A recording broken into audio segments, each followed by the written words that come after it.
This podcast contains descriptions of violence against children and adult language and is not suitable for all audiences.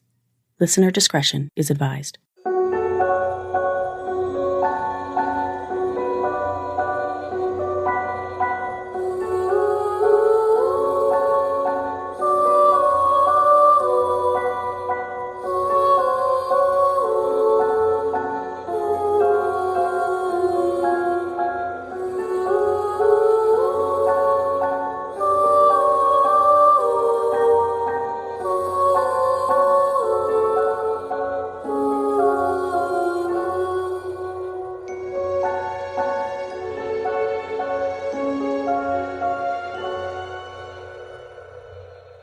Hi, everyone, and welcome to Suffer the Little Children, the true crime podcast giving voices back to the victims of child abuse and shining a harsh spotlight on the parents, guardians, and caretakers who silence them.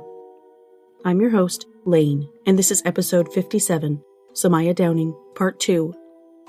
4-year-old Samiah Downing was living with her father and his girlfriend in Adelanto, California in December of 2012 when police received a report from a witness that something very bad had happened to Samiah. Police interviewed the couple, and within hours, authorities received information that led them to a shallow grave in the California desert, where they discovered Samiah's body with unimaginable injuries. The story that emerged was a horror of daily beatings, confinement, and diabolical torture, including the water deprivation that ultimately led to Samiah's death, and later, the arrest and conviction of 3 people. Last week, I told you the story of Samiah's life, her death, and the nearly 9-year criminal case that ensued. In this episode, you'll hear my interview with the prosecutor in Samiah's case, San Bernardino County Deputy District Attorney Justin Crocker, who spent years pushing toward justice for the sweet, happy 4-year-old girl with the big brown eyes. This is part 2 of the tragic story of Samiah Downing.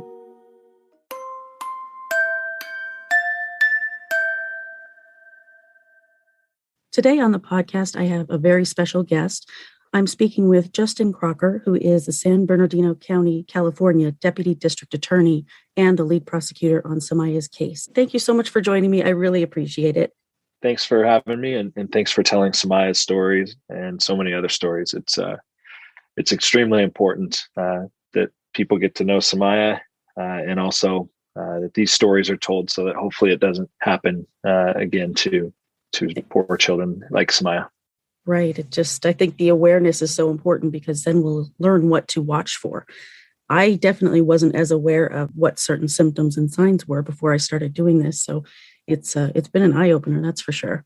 Absolutely. And as I'm sure you've talked about in COVID times with children not seeing the teachers like they normally would and being out of the house as much as they normally would, it's more important than ever probably to try and catch it. And if you see something, report or say something. Exactly. Yeah. The lack of mandatory reporter access is kind of scary for a lot of people. It really is. So why don't we start by going over your background and, how long you've been deputy district attorney and that sort of thing. You said you're a professor? Yes. So I've been a deputy district attorney here in San Bernardino County for a little over 7 years now. And I also am an adjunct professor at the law school that I actually attended here in our community. And I've been an adjunct for now 5 years, I believe, teaching on topics in the area of criminal law or trial advocacy. And did you start your career in San Bernardino County? I did. I grew up in San Bernardino County, then came back home for law school and started interning in the DA's office as a law student. And I never left. They couldn't get rid of me. So I was thankful to get hired right out of law school and have been here ever since. That's great. And but as far as these cases go, I know it's got to be difficult, but did you start prosecuting Samiah's case from the start, or did you kind of jump in at some point? No, I did not start from the beginning of the filing in this case. This case was filed at the very end, really in the last day or two of 2012. At that time, I hadn't even been sworn in yet. About 3 years ago, I took over the position that I'm in now, which is within our major crimes division. And Samiah's case was assigned to our major crimes division. So I was actually the third prosecutor on the case over the 8-year period that it was being litigated because the other prosecutors, one of them promoted and the other became a judge. So I took over Samiah's case about 3 years ago. That must have been a lot of information to take in and go over.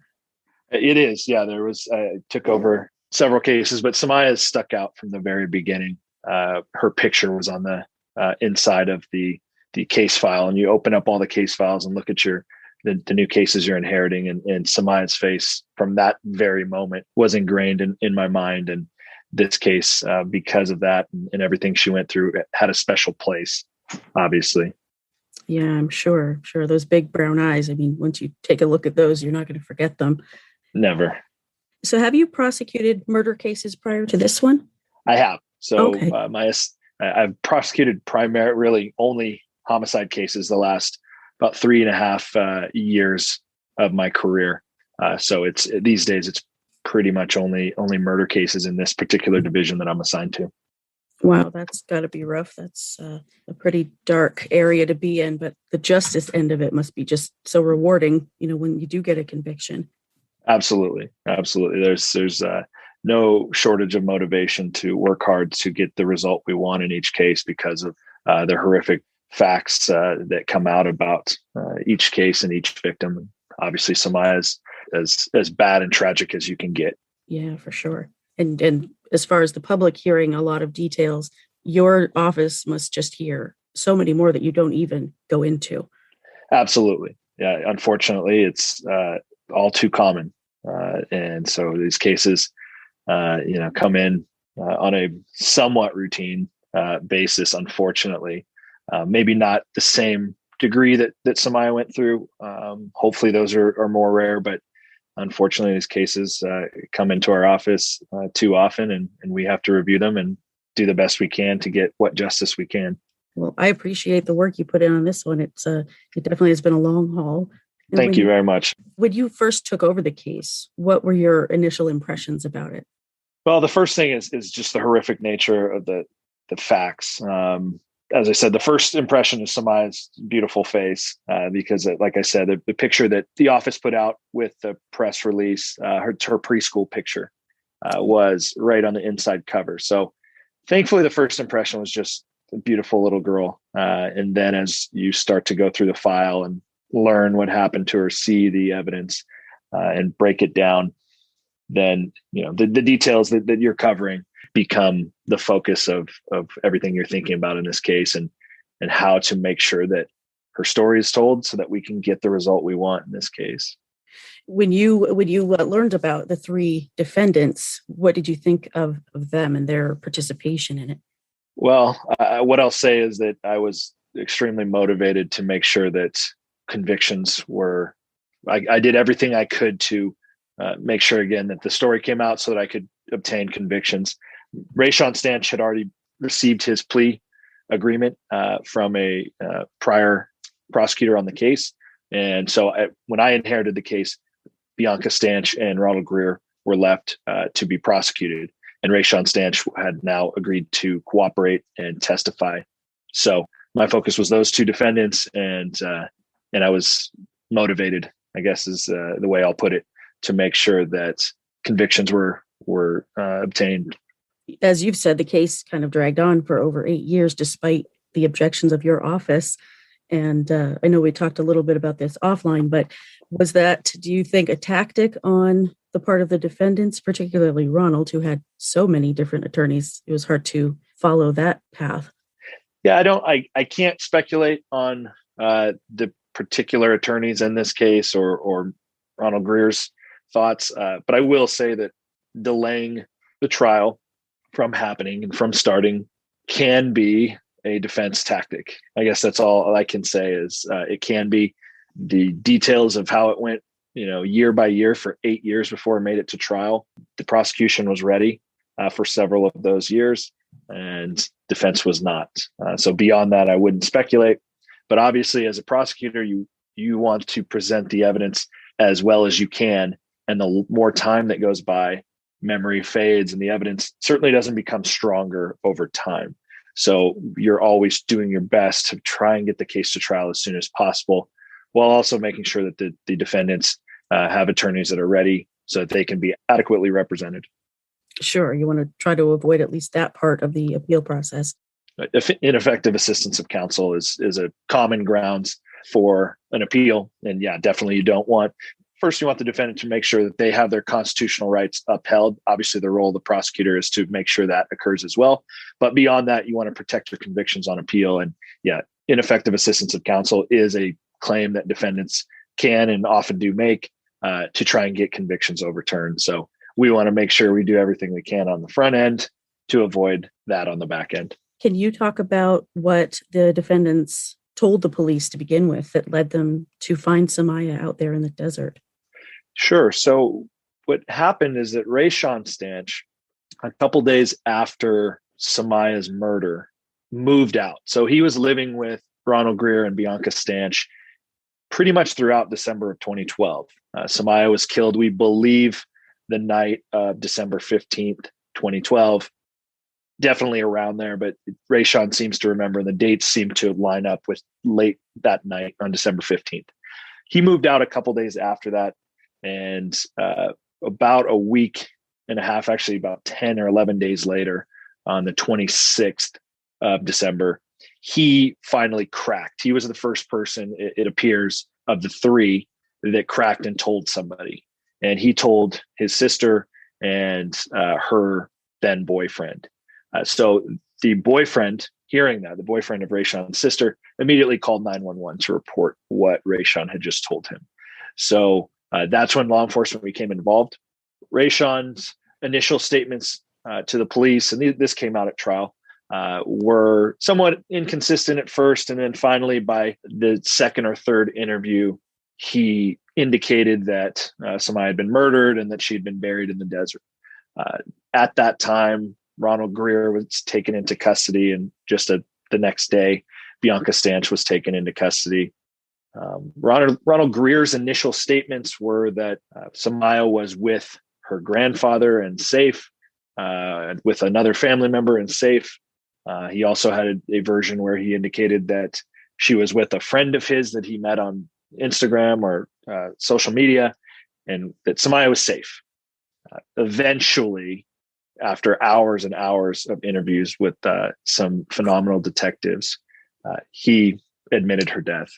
And then Bianca Stanch, her version of events initially was that Samiah was also safe with a grandfather or family member. And then she quickly turned to blaming Rayshawn for what occurred, and that the night of Samiah's death, Bianca Stanch and Ronald Greer went to dinner, and that Rayshawn must have done something while they were at dinner.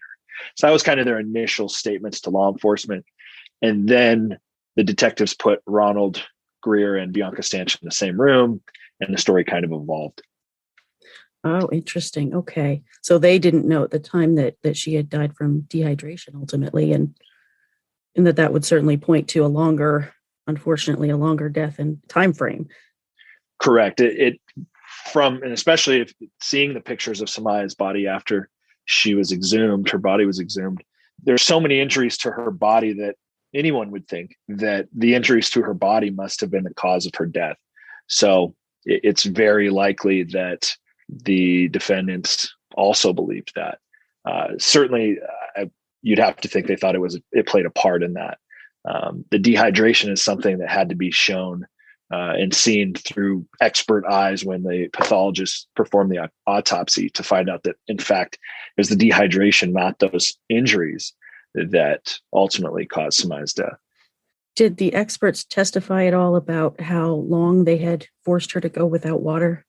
They testified to the best of their ability. And the difficulty is, as they testified, they don't know whether she was just denied completely all water or any liquids for a consistent period of time.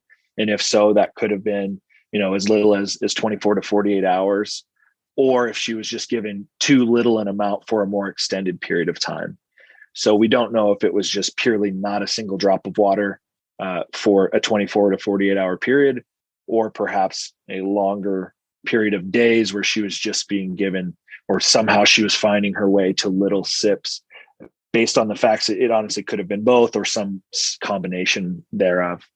And they had said it might have been even in the office's press release about the cleaning solution that she ended up drinking. Did that have any part in her death? No, I don't believe so. The cleaning solution So she drank bleach out of Oh, from under the sink, and that occurred that we know of one time because the defendants admitted to a family friend or to a friend of theirs that had occurred, and that was months before Samiah's death. So that occurred earlier in 2012. So that's all we know about the drinking of the bleach. As far as timing, the only incident we know of occurred well before Samiah's murder. So as far as that playing a role in her death, it doesn't appear so. There was nothing from the autopsy that indicated that. But obviously it shows her treatment and how she was being treated. Sure. It sounds like she was not only malnourished and dehydrated, but abused and tortured. And the part about the boiling water really, that sticks with you. It's just terrible. I can't imagine how any person can do that, let alone someone who's supposed to protect her. Yeah, that's the fact that sticks out. I think it stuck out very early. And that's the one that, it becomes difficult to even when you boil a pot of water at home for whatever reason, when you're cooking or making something, when you're going through a case like this, it's hard to look at that the same after that, because it's just unfathomable that someone would do that. But it's also one of those facts that almost just speaks for itself. As a trial attorney, just sometimes you got to play it up with words, and then there's some conduct that you just have to say what happened and let jurors just think about it. And that's what happened in this case. How long had Samiah actually been with Ronald and Bianca? Because before that, she was living with her mother's family. Correct. It seems, and again, this is one of those facts that over 8 years became a little bit more difficult to nail down. But there was testimony at trial related to when she fully went into Ronald Greer's custody and never came back. And it was early in 2012, in the early months of 2012, she went to Ronald Greer and ended up never going back to any of her other family members. And was that because he was keeping her from her mom?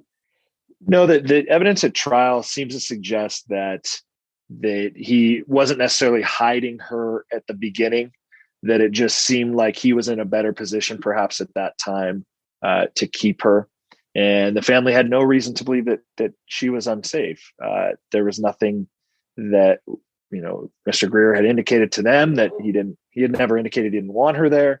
He never indicated anything to the family, according to their testimony, that he was having any difficulties. So it just seems that seemed to work out. She was still somewhat local here in the Southern California area, and just nobody could even fathom what was happening to her. And so it really wasn't questioned. And Samiah seemed to be doing okay, but obviously as 2012 went by, that changed. So at some point they did start keeping her from the rest of the family, and then they moved a couple of times, I believe one of the family members said. Correct. Yeah, there was some testimony at trial from the family that they had moved about, I think, twice up here in this area of Southern California. It's the high desert area, and that they hadn't shared their new address. At least that was the testimony at trial. And so it was difficult for family members to locate her. I've seen that a lot of times. It's pretty common with child abusers that they will just move and not tell anyone where they're going. And some people can't fathom that. Well, Facebook's a thing, you can find them, but it's not easy to track someone down necessarily. Absolutely. And Mr. Greer, Ronald Greer, was, even towards the end, the evidence showed that he was hiding from his own mother. So it wasn't just from the mother's side of the family, of Samiah's mother, it was also from his own mother. So, when your own mom can't find you, that just shows you how difficult it can be for family members to locate you if you don't want to be found. Right, sure. Now, I know there was a CPS case open for Samiah in December. Who was that against? Was it that on Ronald? So what happened was Samiah went to school. She was enrolled in preschool in 2012. She started in late September of 2012. And then she showed up to school, I believe it was October 2nd, if I recall correctly, but one of the first days of October with a black eye, an injury right below her eye, and also some swelling in the eye socket area. And so the teachers noticed that, asked her about it, and Samiah indicated that Bianca Stanch hit her with a belt, and that's what caused the injury to the eye. The teachers asked Ronald Greer about it that day when Samiah was dropped off. And Ronald Greer said that Samiah had been hit by her little brother. And her little brother was not even living. Her little brother was living with Samiah's mother, not even in the house. So that's completely false and fabricated. And he admitted so later. So the teachers not only became suspicious, but had confirmed evidence of something, at least that Bianca Stanch had likely caused this injury. So the preschool teacher reported that to what we call now CFS, Child and Family Services, but same thing as CPS basically. And so that opened the investigation into Ronald Greer and Bianca Stanch in early October 2012. There hasn't been that much news coverage on the case, just a few local pieces throughout the years. But then, of course, when the sentencing happened, it started getting a lot more attention. That's when I learned about it, and it just caught my attention right away. It was, of course, so egregious. And, just like you said, her picture just will catch your eye and grab your heart. She's just so adorable. Yeah, it absolutely will. We're in a unique area in Southern California where we are neighbored by two large counties, Los Angeles County and Orange County. And so the news, sometimes it's difficult because it's such a highly populated area out here. And then, Samiah's murder happened very close in time and is somewhat similar to the murder of Gabriel Fernandez. So we sometimes have stories like Samiah's that get some attention and then kind of fade out because there's just it's such a highly populated area. But now that the sentencing came out, I'm glad to see Samiah's face at least shown a little bit more so that people get to see that beautiful face and hear her story. And hopefully we don't have another victim out there that has to go through what she went through. Exactly. I know Gabriel's case has gotten a lot more attention since the Netflix documentary, of course. And I've gotten a lot of requests to cover it, but at this point it's been covered so thoroughly by the documentary. And there's so many other cases where these kids did not get the attention. But I do remember Gabriel's case happening at the time, and hearing about it was just awful. And I noticed on Twitter that you and the prosecutor in that case are connected as well. Yeah, I reached out to John Hitami after I watched the documentary, actually, just because I thought he did a great job really representing what a prosecutor should be in a case like this. And obviously was successful in his prosecution. And he emailed me back and we exchanged just a couple emails. But I watched the documentary as well, and you can't help but think of Samiah, of course, because it's just the horrific treatment. Some of it was identical and some of it was quite similar, like being locked up. Samiah went through something similar, being locked in rooms for long periods of time. And you can't help once you have victims, like we've talked about already, their face is in your mind, when you hear anything similar, you can't help but think of them and what they went through. Exactly. I know I've covered close to 100 cases between the podcast and the blog. And if I had to follow the parallels among all of them, I'd have one of those boards like you see on Criminal Minds with the lines running from here to there and everywhere. It's crazy how these people think alike. These abusers tend to use a lot of the same tactics. It's very disturbing. Yep. And that's what's so important about the work you're doing is highlighting the similarities, because obviously that would be the easiest way to find and notice these patterns of abuse, is seeing the most common patterns amongst the worst tragedies, I guess. So yeah, again, I thank you for doing that work. Thank you. Yeah, I mean, you wouldn't think necessarily to look for a lock on the outside of the bedroom door, or something like that. That's just the kind of thing that maybe wouldn't catch somebody's eye necessarily unless they know about some of these stories. But that's definitely, that one stood out here. And I've heard that, unfortunately, in other cases too. But it sounds like I'm not sure why they would have wanted to keep Samiah when clearly Bianca had issues with her. It sounded like she had a very strong dislike for this poor little girl. Yeah, a lot of things came out at the trial. It was a somewhat lengthy trial. A lot of testimony was given, but as to why they didn't just call one of the other family members who would have been happy to take her, I don't know if we'll ever have an answer to that question. It certainly didn't come out at trial. Yeah, sometimes it seems like they're just happy having someone to take out their anger on. And it's just awful to think that, she had a little sister in the house who was, under 2 years old. Yeah. So to think that little girl was in the house and being treated perfectly well, and Samiah had to think, what am I doing wrong? Absolutely. It's, as you get deeper, the injuries, the physical injuries jump out at you when you review this case, like so many others. But sitting down and thinking about the emotional injuries and the emotional pain really sometimes is worse than even these horrific physical injuries as you really think about it and what she was going through. And Samiah's, you make a good point, because she sat there and watched, and there was evidence at trial that on occasions she'd go to friends' houses, the kids would be taken over, and Samiah would be told she couldn't have, for instance, a peanut butter and jelly sandwich, but that her little sister could have one, and the other kids, there were multiple kids in the house, and Samiah would have to sit there and not eat while other kids got food. So you can just imagine what, as a child, you would be going through your head and trying to figure out this unexplainable conduct. Right. It's bad. Yeah, that's the kind of thing also that people would not really necessarily think to look out for. But that's another one that there was a child recently, I can't remember where it was, but he was in a restaurant with his parents, and they weren't allowing him to eat. And a waitress noticed this and asked him if he needed help by holding up a sign, and ended up saving him. And his parents were arrested. So people being vigilant like that is just unbelievably helpful and incredibly important. Absolutely. That's amazing. And you never know what you're preventing, whether it's, any level of abuse. When you're preventing it, you're really doing so much and saving so much for that child. Hopefully, that's the idea here, is learning more about it, on a personal level, but also being able to have the platform to spread that knowledge. I feel fortunate to be able to do that for these kids and keep their names out there so they don't get forgotten. Absolutely. And again, I'll say it the whole time. I appreciate it. And it's so meaningful. Those of us that get it understand how important that is. Thank you. And it's another thing is there's a million true crime podcasts out there, but no one wants to touch the kids' cases. They're hard. They're very hard to do.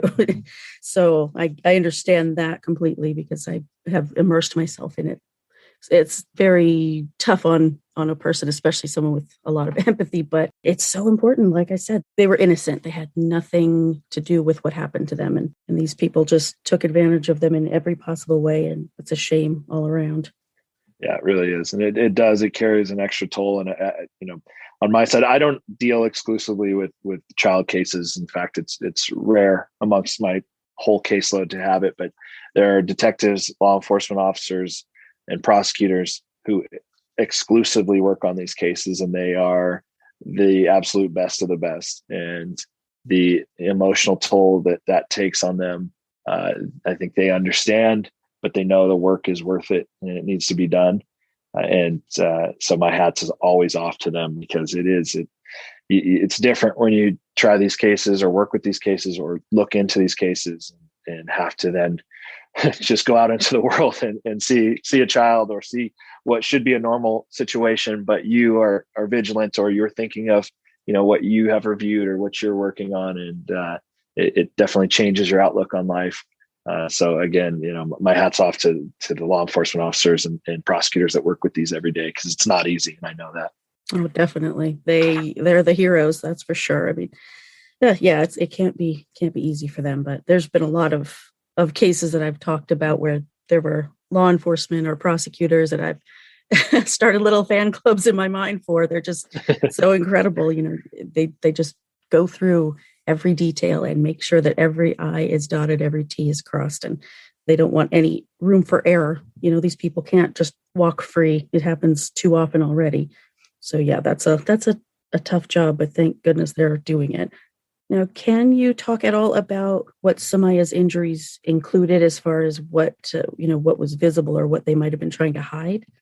Yeah. So her body, and I think you're covering this, or you've covered this, but she eventually is buried in the desert up in near a city called Barstow, California.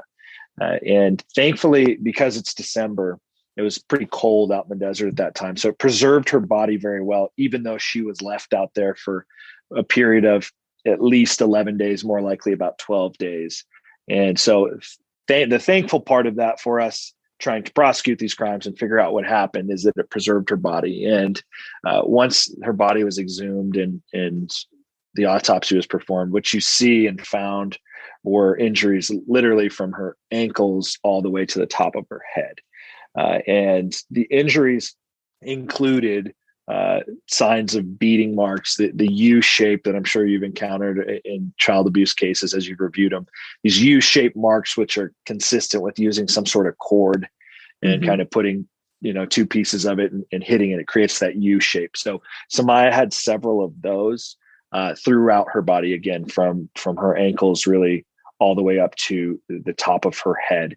The U-shaped injuries where there was at least 10 of them, up to 20, depending on if you kind of zoom in and think, oh, maybe that's a partial U or not. Then in most of those U-shaped injuries were testified to by the experts that those occurred within hours of her death, most likely somewhere in the window of a couple hours to at most 24 hours. Then there were several other just more straight injuries that could have been caused and likely were in this case by a belt or some other similar object.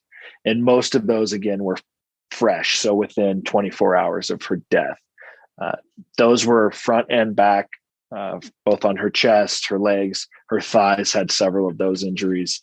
And again, all the way up to her face had U-shaped marks and also injuries that looked like they could have come from something like a belt.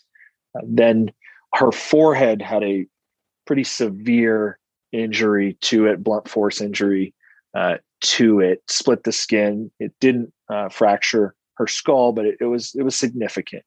And that was very apparent when you first saw her body. Then the largest, just in size, injury that was on her body was the injury from the boiling water.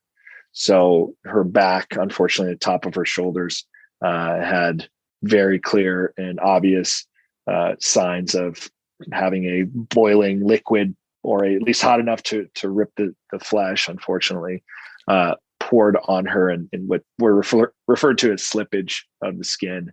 That was all over the top of her back and on her shoulders, and then some what would probably be splash marks onto her chest. So that was kind of a summary of several injuries up and down her body that were found at autopsy. Wow, that's awful. Just the thought of where that rage could come from in a 19-year-old woman, or even a 21-year-old man, just the thought of them taking it out on her like that is beyond comprehension for most people, I think. Yeah, absolutely. And to inflict an injury like that and then no medical attention sought.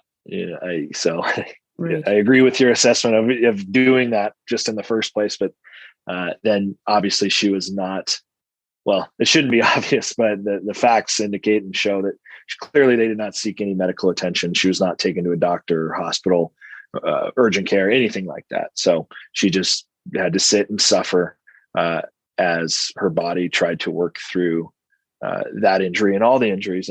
And the thing is that perhaps sticks with me maybe the most when I really think about the case is how strong Samiah was, because despite these horrific injuries, top to bottom on her body, she would have survived all of it. She was tough enough that both our pathologist, meaning the pathologist that we called who worked for the coroner's office, and the defense themselves hired an expert and called an expert pathologist, both agreed that she would have survived the injuries to her body. It was the dehydration ultimately that was the cause of death. So to think just how tough she was, that she's enduring this over and over.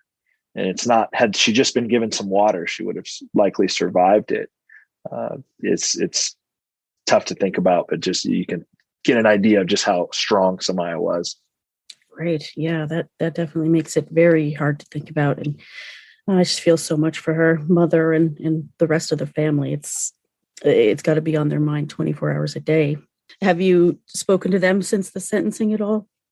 Not since the sentencing. No, as we are recording this, the sentencing occurred a few weeks ago now, or a couple weeks ago.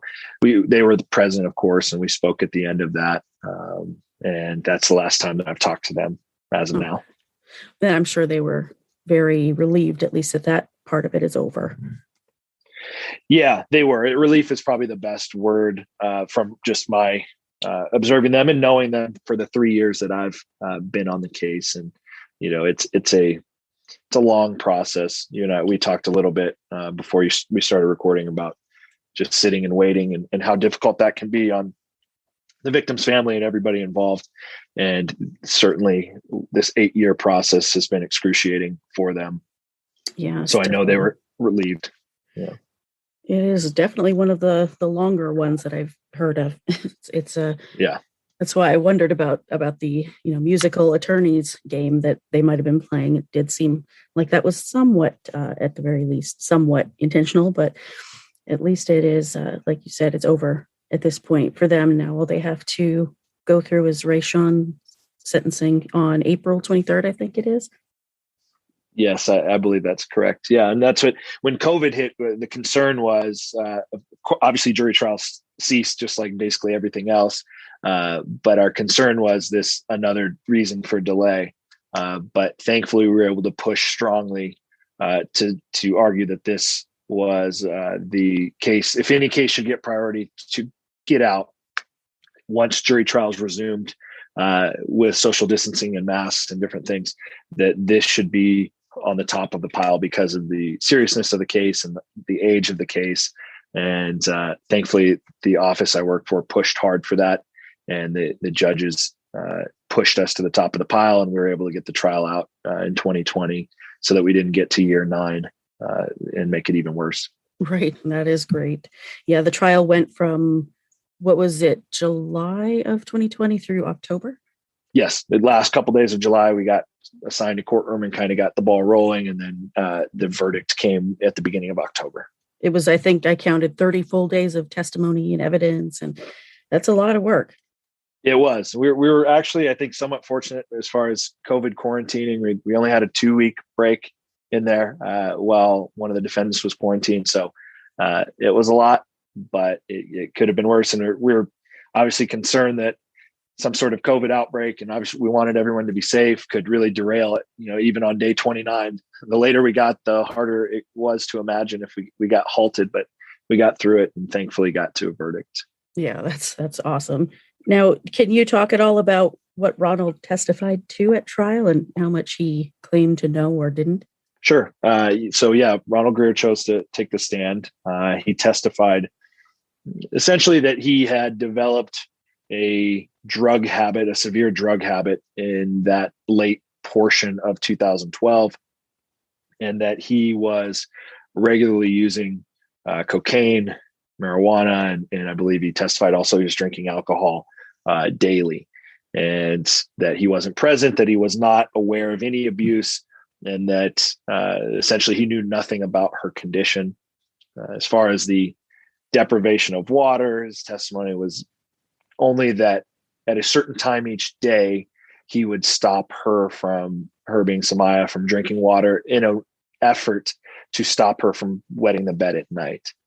So that was his testimony about his knowledge of what was occurring, and that he testified essentially that her death was completely out of the blue, that when he returned from dinner that night and found her dead, he was completely caught off guard and knew nothing about the injuries. And that, in fact, he testified that he never saw the injuries, even when he placed her in her sleeping bag and then buried her in the desert. That even it wasn't until he got to court after he'd been charged with these crimes and some of the pictures were shown at different hearings that he knew about any of the injuries to her body. So yeah, obviously he had the opportunity to testify, and I had the opportunity to cross-examine him, and the jury, most importantly, had the opportunity to determine if they felt that he was being truthful. And that was all, I'm sure, a part of their verdict is assessing his testimony with all the other evidence. Sure. Yeah. Just based on his Facebook feed alone, I mean, the fact that he could say he was suddenly addicted to alcohol and marijuana. That's all his Facebook feed talked about. So I can't imagine it would have taken over his life any more than it already had. One of the interesting things that came out is the day that he was arrested. I believe that was late in the night on December 26th. It might have been into the 27th. Law enforcement had the foresight to obtain a warrant and get a blood draw done. So we had his blood, law enforcement did back in 2012, had his blood tested for all sorts of substances, including cocaine.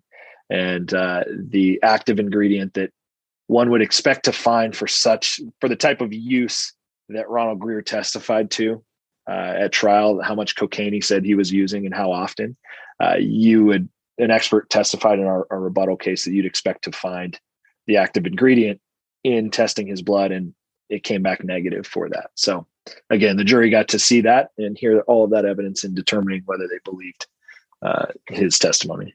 I love when science saves the day like that. Did Ronald and Bianca ever request severance of their trials, or was it just severance of Rayshawn's that they looked for? The only motion that was filed was a severance of Rayshawn's trial from the other two defendants. And that became a non-issue when Rayshawn accepted a plea bargain, because obviously that took him out of the trial process. But as far as severance from each other, that motion was never filed. That's interesting. Okay. So they didn't try to pin it on each other necessarily. Yeah, at trial, they didn't. Ronald's testimony was nothing about, the boiling injuries and all the types of injuries that Rayshawn testified to observing Bianca inflict on Samiah. Ronald did not confirm any of those injuries outside of, he did testify that there were a couple spankings or whoopings, I think he referred to them as, that he observed, but nothing explaining the injuries that we outlined here today. So they did not, I wouldn't say that they pinned it on each other. The arguments seem to be more that perhaps Rayshawn inflicted these injuries because he was babysitting Samiah the night she died. Wow. What did he have to say on the stand other than just confirming that he saw Bianca inflict a lot of those injuries? Rayshawn, he testified, he laid out what he observed in the weeks that he was living there. And so that included what he described as daily abuse by Bianca on Samiah, that Ronald Greer was certainly present for many of the acts, including the boiling water incident, that it was routine during the time he lived there to see Greer and Bianca Stanch deny Samiah food or water for long periods of time. And he testified that during the last day or two, he couldn't recall if it was the dinner the night before, which would have been December 14th, or if it was December 13th, but that there was an incident one of those nights where Bianca Stanch made dinner for the family, and that Samiah didn't like shrimp, and so she did not want to eat it, and she was told by Bianca, then you'll go hungry, sent to bed, and that from that point going forward, Rayshawn said that Samiah was never given any food or water, at least while he was home. And he was home for much of the time until she died on the night of the 15th. Wow. Were any of the three employed at the time? Ronald Greer definitely was. He had a job, and I don't know if it was testified to or not, but I believe he was working, or it came out at trial that he was working. And Rayshawn Stanch did not, and Bianca Stanch, as far as anything that came out at trial, was also not working. Okay. Rayshawn Stanch has a pretty severe, some disabilities that he lives with, and one is he's legally blind, and it came out at trial that has developmental disabilities. Mm-hmm. So he certainly wasn't working. His sister testified that he's had these disabilities since he was a young child. And so he certainly didn't have a job or was not working at that time. And just to clarify for anyone who doesn't understand, legally blind doesn't mean you can't see at all. Correct. Yeah, no, he could see, but just very short windows in front of him. Ronald Greer actually told detectives that Rayshawn Stanch, for instance, if there were no lights on in a room, even if it was dimly lit, where you and I would normally be able to see, that Rayshawn Stanch was completely blind unless there were lights on, which was another interesting thing that he told detectives, because at trial he testified that when Samiah's body was placed in her princess sleeping bag, that Ronald Greer said him and Rayshawn put her body in the sleeping bag inside of the dark bedroom where she died. So that was never really, I asked him about it. The jury got to determine their own conclusions based on his answers of how someone who can't see at all in that kind of environment, like Rayshawn Stanch, could help move a child's body into a sleeping bag and zip it up so that they could take her to the desert. Not the kind of thing you do by feel, that's for sure. Exactly. But I suppose if it's dark, then maybe it'd be easier to believe he didn't see the injuries.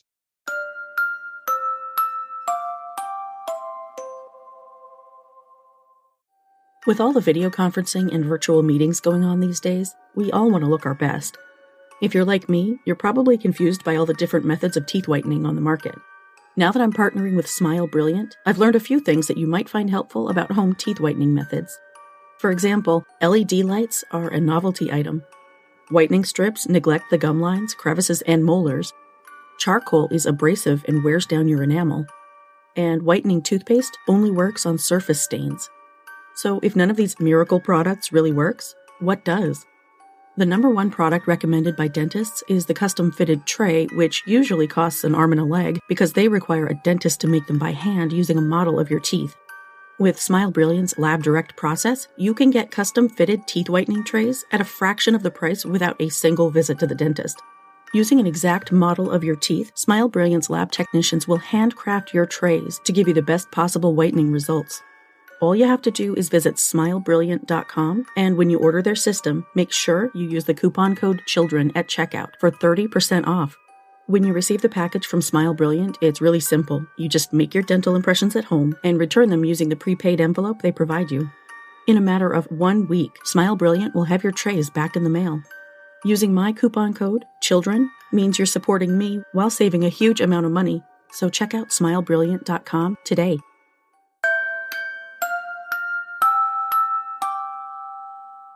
I'm just wondering if you can speak at all to what you learned about Samiah herself after her family testified and knowing them for the last few years.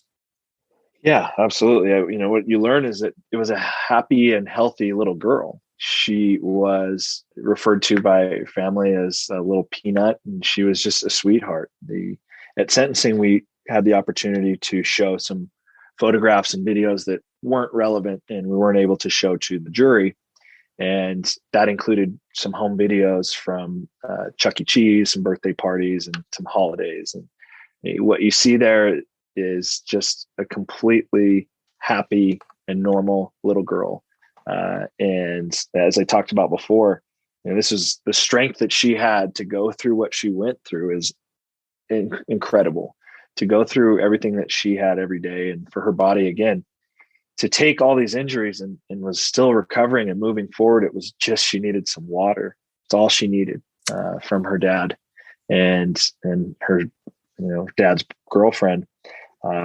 It's just horrific to think about, but it was just an amazing little girl who went through as horrible a time as I can ever imagine. And I'm just so happy that at a minimum, we held her dad and his girlfriend accountable as much as we can under the laws in California, and she won't be forgotten because of the work that we were able to do in the courtroom, and now the work that people like you are doing to keep her story going, because she's worth remembering.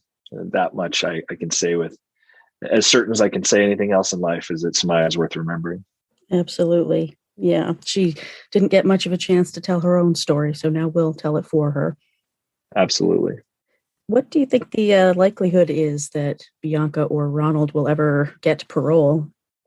That is just too unknown for me to even comment on. It's there's so many other factors in play with changes in the law, and so that's really difficult to know, because of there's been a lot of changes just in the last several years in California in when certain defendants are eligible for parole hearings.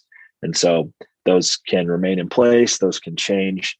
It's really unknown. And unfortunately, that's the conversation we have to have with victims' families in these situations is we don't know. We know what we can do here on the front end or try to accomplish. Beyond that, it's just really unknown. Right. We know they're supposed to serve 32 years before they get a parole hearing. At least that's the sentence that they received, 32 to life. But when they will get that first opportunity at parole, it's just, we don't know. Do they have to serve 100% of their sentence? That's another unknown. So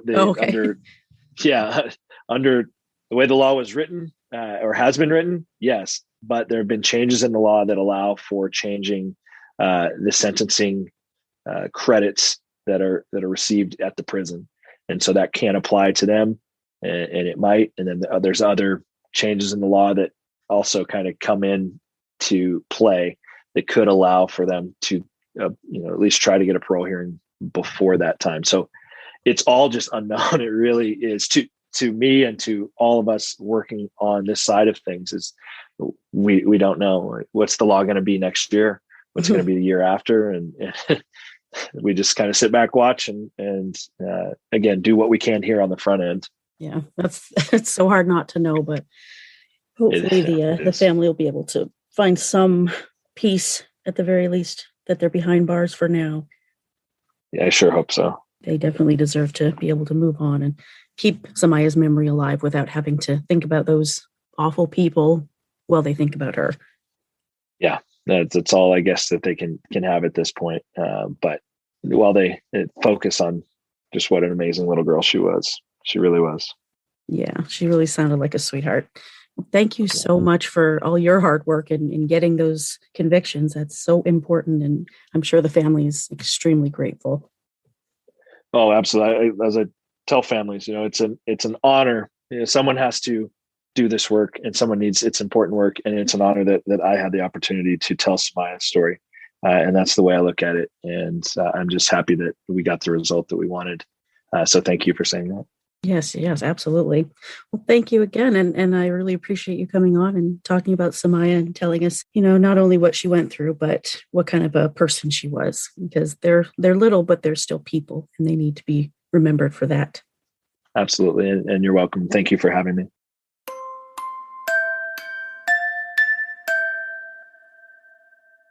I can't thank Mr. Crocker enough for participating in that interview and for being incredibly gracious for a real-life superhero.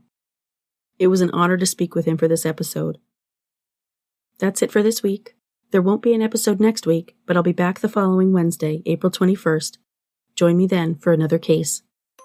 If you like the show, please follow or subscribe to Suffer the Little Children on Apple Podcasts, Google Podcasts, Spotify, Pandora, iHeartRadio, Stitcher, or your favorite podcast listening app. And please leave me a 5-star rating and a positive review on your favorite podcast platform. You can also subscribe on YouTube by searching Suffer the Little Children Podcast. Visit the website at sufferthelittlechildrenpod.com, where you can listen to episodes or become a patron for rewards ranging from a shout-out by name on the show to exclusive gifts. Follow the podcast on Facebook, Instagram, Tumblr, and Pinterest at Suffer the Little Children Pod, and on Twitter and TikTok at STLC Pod. View photos related to today's episode on Facebook and Instagram. For more stories like the one you heard today, visit sufferthelittlechildrenblog.com. This podcast is researched, written, hosted, edited, and produced by Lane. Intro theme music is by Dreamnote Music, and all music for the show is licensed from audiojungle.net. Email tips, comments, questions, or case suggestions to sufferthelittlechildrenpod@gmail.com. For more information about preventing or reporting child abuse, visit childhelp.org or call your area's child abuse hotline. If you see something, say something. Until next week, bye everyone.